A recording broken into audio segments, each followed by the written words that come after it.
औज़ुबिल्लाहिमिनश्शैतानिर्रजीम बिस्मिल्लाहिर्रहमानिर्रहीम। अस्सलाम वालेकुम स्टूडेंट्स, आप देख रहे हैं सी साइंस स्टार्ट्स का चैनल और मेरा नाम है वकास। आज हम सेकंड नंबर पे जो लेयर है इंशाल्लाह उसको डिस्कस करेंगे, जो कि है डाटा लिंक लेयर। आपके सामने ये लिखी हुई भी है।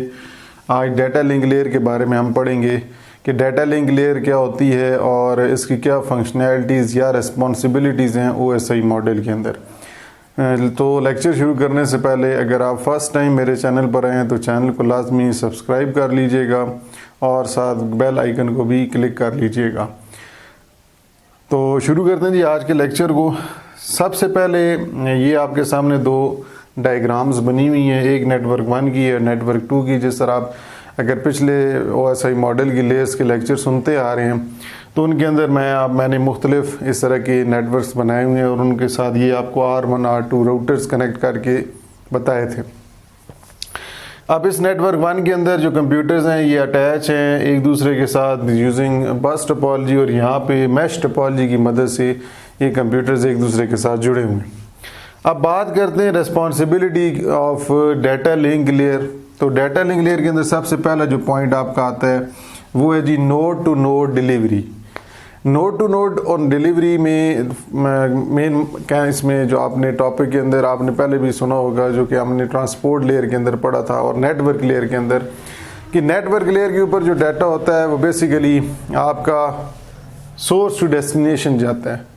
नेटवर्क लेयर के ऊपर आपने ये पढ़ा था कि सोर्स टू डेस्टिनेशन डाटा जाता है, लेकिन डाटा लिंक लेयर को जो होता है ये नोड टू नोड, या जिसे हम कह सकते हैं हॉप टू हॉप।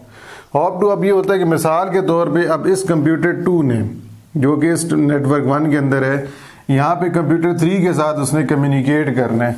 अब इसमें डाटा लिंक लेयर क्या करेगी कि ये डाटा यहाँ से इस राउटर पे भेजेगी, फिर ये राउटर इस राउटर पे भेजेगा, फिर यहाँ से इस राउटर से इस नेटवर्क की तरफ जाएगा और इस नेटवर्क के अंदर जो रिसीवर होगा उसको डाटा मिल जाएगा।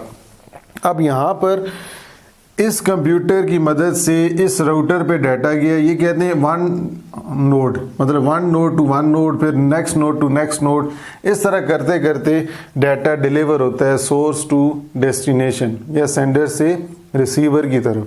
तो डाटा लिंक लेयर के अंदर बेसिकली नोड टू नोड से मुराद होती है कि आपका data directly source to destination नहीं जाता, आप जो भी डिवाइसेस दरमियान में कनेक्ट होती हैं उनकी मदद से डाटा को डिलीवर किया जाता है यूजिंग डाटा लिंक लेयर। ठीक है जी। तो नोड टू नोड या होप टू होप डिलीवरी का क्या मतलब होता है कि एक नोड से या एक हॉप से दूसरे हॉप, फिर इसी तरह नेक्स्ट, फिर इस तरह करके डाटा डिलीवर किया जाता है।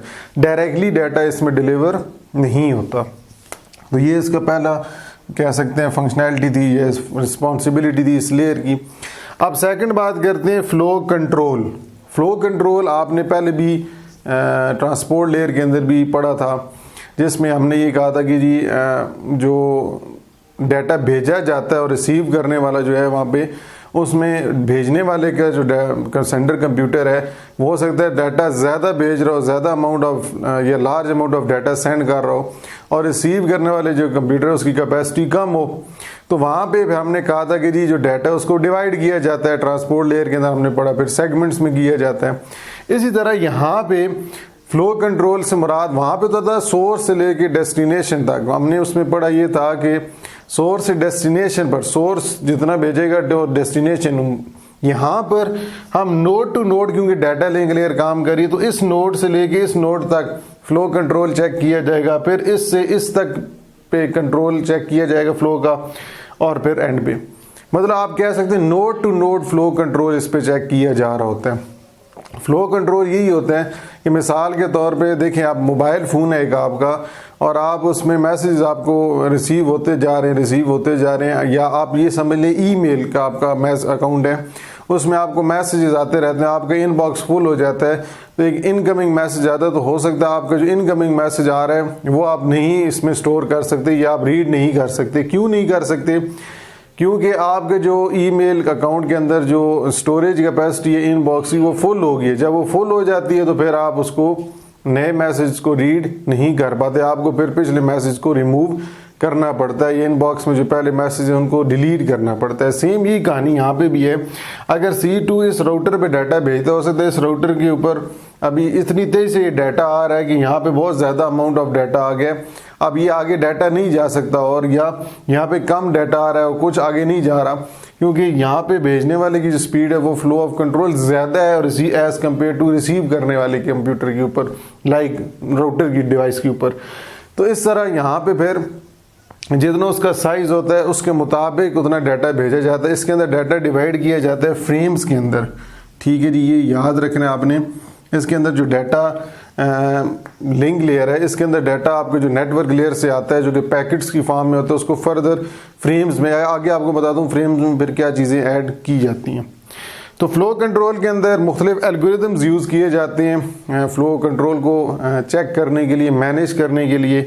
वो है जी स्टॉप वेट, इसी तरह सेलेक्टिव रिपीट, ये एल्गोरिदम्स है क्योंकि हमारा फर्स्ट ईयर के टॉपिक लेवल पे ये भी बहुत ज़्यादा मैं आपको डिटेल में बता रहा हूँ, लेकिन फर्स्ट ईयर लेवल के अंदर ये भी ज़्यादा डिस्क्रिप्टिव चीज़ें आपको डिटेल में नहीं है, शॉर्ट करके बताई हुई हैं, इसलिए ये एल्गोरिदम्स है प्रॉपरली, इनके अंदर हम डिटेल में नहीं अभी जाएंगे। स्टॉप वेट, सेलेक्टिव रिपीट, इस तरह के एल्गोरिदम्स यूज़ होते हैं जो फ्लो कंट्रोल करने को चेक करने के लिए, मैनेज करने के लिए। तो डाटा लिंक लेयर जो है इसके अंदर आप जो रिस्पॉन्सिबिलिटीज़ है वो node to node flow control check किया जा रहा है। ट्रांसपोर्ट के अंदर भी था फ्लो कंट्रोल, लेकिन वहाँ सोर्स से लेके डेस्टिनेशन पे चेक किया जा रहा है, यहाँ node to node flow control check किया जा रहा है। उसके बाद थर्ड हम बात करते हैं जी एरर कंट्रोल, बहुत ही अहम पॉइंट है जी एरर कंट्रोल, ये हमने पहले भी पढ़ा था। ट्रांसपोर्ट लेयर के अंदर भी एरर कंट्रोल वहाँ पे भी किया जाता है।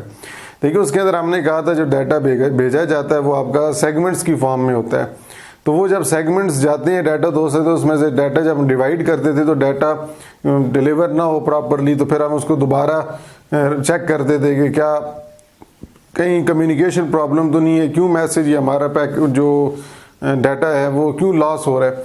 सेम यहाँ पे वो तो सोर्स टू डेस्टिनेशन हम चेक कर रहे थे ना एरर, यहाँ पे node to node error check करेंगे। एरर कंट्रोल करने से मुराद ये है कि हमने एरर नहीं आने देना हमारी during communication. Data link layer के ऊपर एरर कंट्रोल किया जाता है कि ताकि नोड टू नोड चेक किया जाए कि यहाँ पे तो नहीं कोई एरर, इस नोड पे तो नहीं कोई एरर, इस पे तो नहीं एरर। अब सवाल ये पैदा होता है, आप कहेंगे पूछें, आपका सवाल बनता है होगा कि एरर कंट्रोल यहाँ पे भी कर रहे हैं, एरर कंट्रोल ट्रांसपोर्ट लेयर पे भी कर रहे हैं, ये दो दफ़ा क्यों कर रहे हैं। देखिए उसके अंदर जो ट्रांसपोर्ट लेयर के अंदर हमने जो एरर कंट्रोल किया था वो बेसिकली सोर्स टू डेस्टिनेशन किया था, लेकिन अब यहाँ पर जो है वो नोड टू नोड कर रहे हैं। अब यहाँ पे करने का फ़ायदा है as compared to transport layer, क्यों? ट्रांसपोर्ट लेयर अगर फर्ज करें सोर्स टू डेस्टिनेशन करता है तो वो बहुत ज़्यादा डिस्टेंस है, उसमें एरर चेक करने के लिए हमारा बहुत ज़्यादा टाइम कंज्यूम होगा।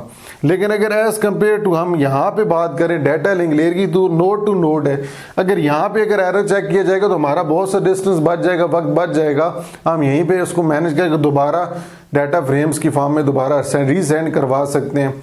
लेकिन अगर ये होता ट्रांसपोर्ट लेयर के ऊपर तो फिर डिस्टेंस बहुत बढ़ जाना था, फिर डिस्टेंस बढ़ने की बेस पर आपको जो एरर चेक करने का जो टाइम था वो बहुत बढ़ जाना था, आपको बहुत ज़्यादा इंतज़ार करना पड़ता। तो इस वजह से यहाँ पे कह सकते हैं कि आप एफिशिएंटली इसको बेहतर परफॉर्म करने के लिए डाटा लिंक लेयर यहाँ पे एरर कंट्रोल कर दिया। अब एरर कंट्रोल करने के बाद बस उस फ्रेम को ठीक किया जाता है, जो फ्रेम्स में अगर कोई प्रॉब्लम है, डुप्लीकेशन ऑफ फ्रेम्स को भी चेक किया जाता है कि फ्रेम डुप्लीकेट तो नहीं आ रही, मतलब ये तो नहीं है कि एक डाटा आपने फ्रेम में भेजा है तो क्या वही दोबारा फ्रेम तो नहीं जा रही। डुप्लीकेशन या लॉस्ट फ्रेम को चेक करने के लिए हम एरर कंट्रोल का प्रोसेस परफॉर्म करते हैं नोड टू नोड या हॉप टू हॉप। नेक्स्ट हम बात करते हैं असेस कंट्रोल। असेस कंट्रोल जिस तरह आप यहाँ पे देखें ये एक नेटवर्क है, असेस कंट्रोल आप कह सकते हैं डाटा लिंक लेयर पे ही होता है, नेटवर्क लेयर पे नहीं होता, क्योंकि असेस कंट्रोल बेसिकली आप कह सकते हैं कि एक नेटवर्क के अंदर रहते हुए होता है, मल्टीपल नेटवर्क के ऊपर असेस कंट्रोल का ऑप्शन परफॉर्म नहीं किया जाता। इसी वजह से आप देखते होंगे कि नेटवर्क लेयर पर असेस कंट्रोल का ऑप्शन नहीं है, क्योंकि असेस कंट्रोल, अब मिसाल के तौर पे ये जो नेटवर्क है इसके अंदर ये जो तीनों कंप्यूटर्स हैं ये इस वायर के साथ जुड़े हुए हैं। अब इस वायर को कौन सा कंप्यूटर इस्तेमाल कर रहा है और दूसरे कंप्यूटर्स को क्या करना पड़ेगा, क्या वो एक वक्त में डाटा सेंड कर सकते हैं या उनको वेट करना पड़ेगा, उसके लिए एक एल्गोरिथम यूज होता है carrier sense multiple access with collision detection. Carrier sense multiple access collision detection, ये आपका प्रोटोकॉल यूज़ किया जाता है जो कि ईथरनेट से रिलेटेड ही है, और टोकन रिंग प्रोटोकॉल भी यूज़ किया जाता है जिसको हम इस्तेमाल करते हैं असेस कंट्रोल करने के लिए, मतलब कौन सी डिवाइस उस वायर को पहले यूज़ कर सकती है। ठीक है, अब मिसाल के तौर पे कंप्यूटर 2 जो है इसने डाटा सेंड करना है, तो अगर वो इस वायर से तीनों वायर से जुड़े हुए हैं, तो अगर इसने पहले इस वायर को असेस कर लिया है तो ये सिर्फ इस वायर को पहले यूज कर, बाकी को कंप्यूटर को वेट करना पड़ेगा। ये हम किस मेथड से बता सकते हैं? Carrier sense multiple access by collision detection, इसके थ्रू हम ये यूज कर सकते हैं कि कौन सी डिवाइस किस वायर को कब यूज कर सकती है और कब नहीं।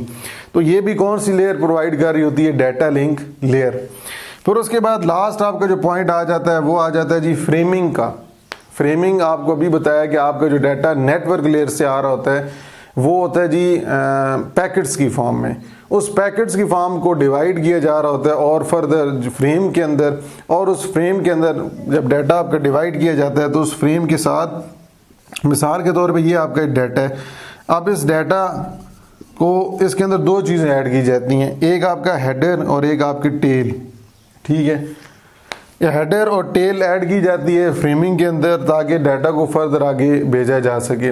हेडर और टेल के अंदर आप सेंडर और रिसीवर की मालूमात भेजती हैं ताकि वो फिर इस सेंटर पे जाए, फिर अगले से नोड पे जाए, फिर इस तरह अगले नोड पे 1 बाय 1 हॉप टू हॉप, या हम कह सकते हैं नोड टू नोड, इस तरह डाटा डिलीवर हो। हर नोड का हेडर और टेल इसके साथ ऐड किया जाता है। वो जो डाटा आपका पैकेट्स की फॉर्म में आ रहा था उसमें हेडर और टेल की ऑप्शन ऐड नहीं की जाती। डाटा लिंक लेयर के ऊपर हेडर और टेल की ऑप्शन डाटा के साथ ऐड की जाती है ताकि इसको फिर फर्दर नेक्स्ट डिवाइस पर भेजा जा सके। तो ये थे जी आज की रिस्पॉन्सिबिलिटीज जो हमने डाटा लिंक लेयर से रिलेटेड पढ़ी हैं।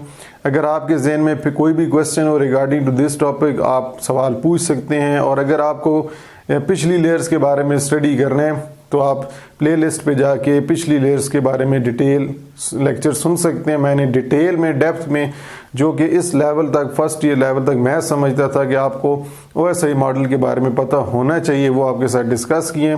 अगर फिर भी आप समझते हैं कोई चीज़ मैं मिस कर गया हूँ, आप मुझे गाइड कर सकते हैं ताकि फिर उसको आप शामिल कर दिया जाए उसके अंदर। तो इंशाल्लाह नेक्स्ट वीडियो के अंदर लास्ट लेयर के बारे में हम इंशाल्लाह स्टडी करेंगे। तो फिर मिलते हैं जी नेक्स्ट लेक्चर के अंदर, तब तक के लिए अल्लाह हाफिज़।